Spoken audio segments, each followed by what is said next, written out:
Today I'm going to talk about something very interesting. So I'm going to talk about why every youth in our country, Uganda, should adapt into farming or should go into farming as a venture. Yes, because most people are confused. Where should I go? Which business should I do? So before you get confused, I'm going to give you my points which you must consider before choosing which sector are you supposed to go into. But me, I'm going to give you my good points so that you can have a wider view of it and make well-informed decisions in life.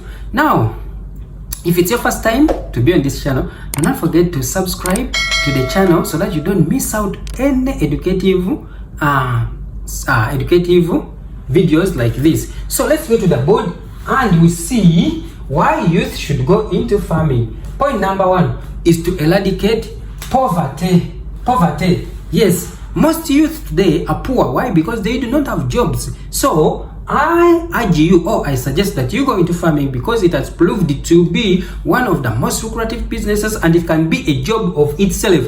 You can have a job for yourself, for your family, and for the community. If you go into farming, it is a job of itself. Therefore, if it's a job, hence it will eradicate poverty out of your family. So point number 2, it is a job. This one I have already explained that it is a job of itself. Instead of going to look for jobs from place to place, go to look for other jobs which are not even lucrative, which are not even paying well.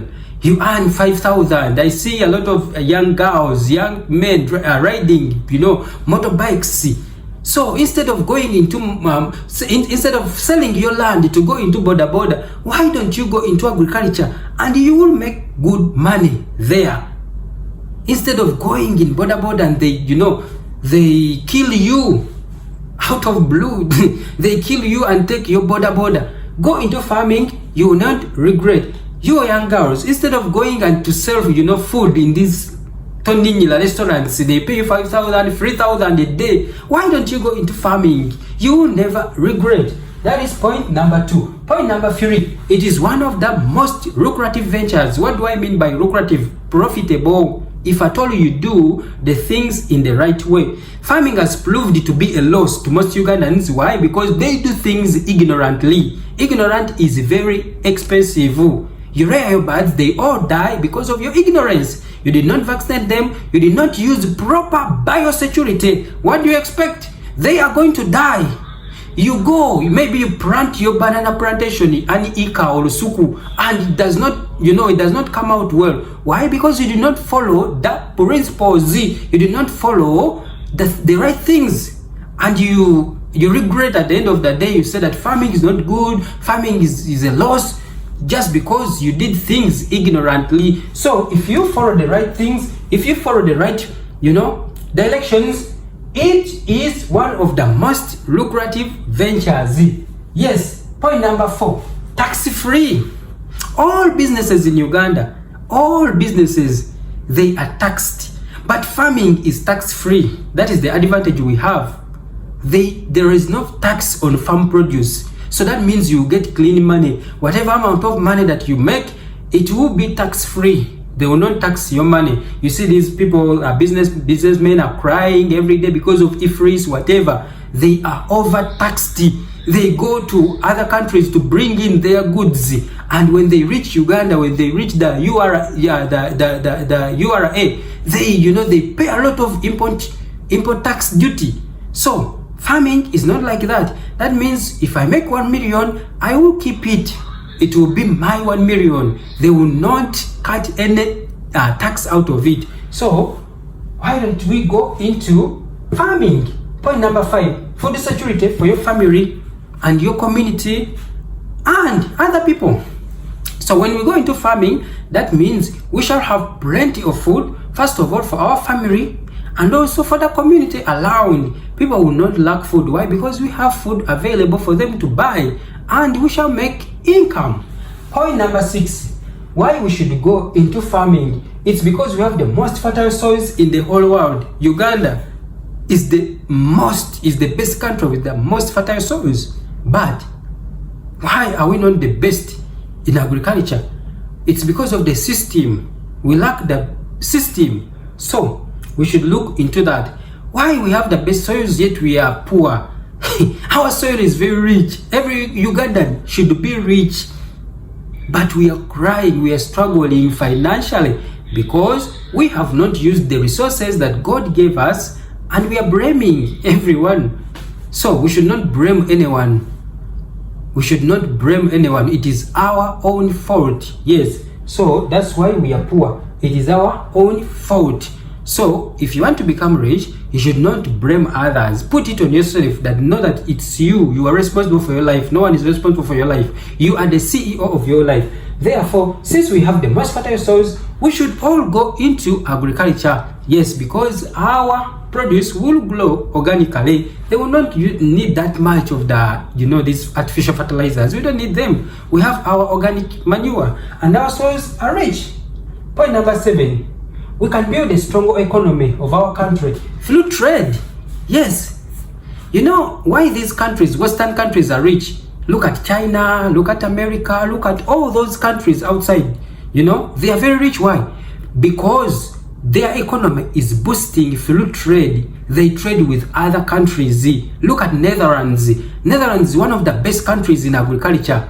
They have made agriculture to be on top class. Yet these countries, they don't have rich soils. That's what really amazes me. They don't have rich soils. Their weather is bad because they have winter, whatever. Look at Israel. They are in desert, but they are the #1 producers of apple in the whole world. But look at their soils. They grow apple on sand soil. But they are one of the best countries when it comes to agriculture. Yet Uganda, the richest country in the soils and weather, they have nothing to produce. Really? And we say, we start blaming God, we start blaming situations, but yet it's us Ugandans who have made ourselves to be like that. So why don't we adapt into agriculture and produce a lot of food available for trade? Because if we produce too much food on the market, that means we shall have market outside. A lot of countries want to buy Ugandan foods. Why? Because they are delicious and they are organically produced. So if we all produce, that means we shall have market outside. For example, I'll give you an example. Look at the scenario during Idi Amin's regime and the Obote II. How we used to produce coffee to outside countries. Our coffee was #1 on the world. Why? Because we had what we call consistency. We had cooperative societies where people used to sell their coffee, their cotton, all of that. We had societies which was responsible for looking for market. So people, their work was to produce, to sell them to the cooperative societies, and the cooperative societies sell them to the outside world. Therefore, market is never a problem. If at all Ugandans go into agriculture, we shall have ready market available. Why? Because we produce organic foods, and it's very, very admirable on the world market. But the problem with our goods is that we lack what we call consistency. We cannot produce on a daily basis. We cannot produce on a weekly basis. For example, if we get a contract maybe to supply food to Arab countries, and they will tell you that every week we need 5 tons. Can you really produce them? Can you be able to produce them? We don't have consistency. Consistency means what? Continuity. That it's a chain of distribution. You will continue providing for them on a weekly basis throughout the year. That is what we call continuity or consistency. And this is factor #1 when it comes to market. So if you don't have consistency, of course, your customers will run away and they go to other people who have consistency. So this is is one of the major factors why we cannot go into trade with other countries, because we don't have consistency. Most farmers, most Ugandans are not in farming. The one who are in farming, they just produce farming for subsistence farming, maybe for the home consumption, to sell them to Ugandan market. They cannot sustain the outside market.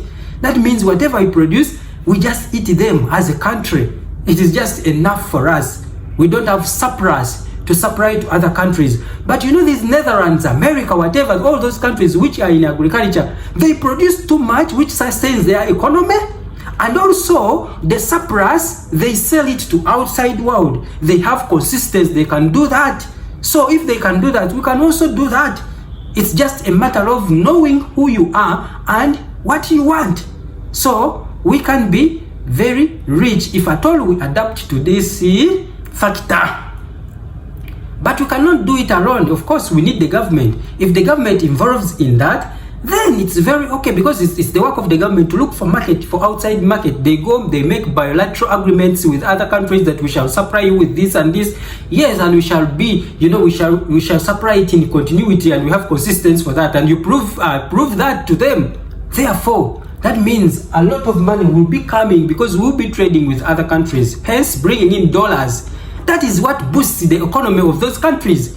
Trade with other countries. Look at China. China has specialized in industrialization, and they are proved to be one of the most growing economies in the whole world. Why? Because of trading with other countries. So if you don't have any country that you are trading with, expect your economy to always be down. So see you in my next video. God bless you. If it's your first time, please do not forget to subscribe and stick to this channel, because a lot of good news are coming. A lot of learning lessons are on this channel. God bless you. See you.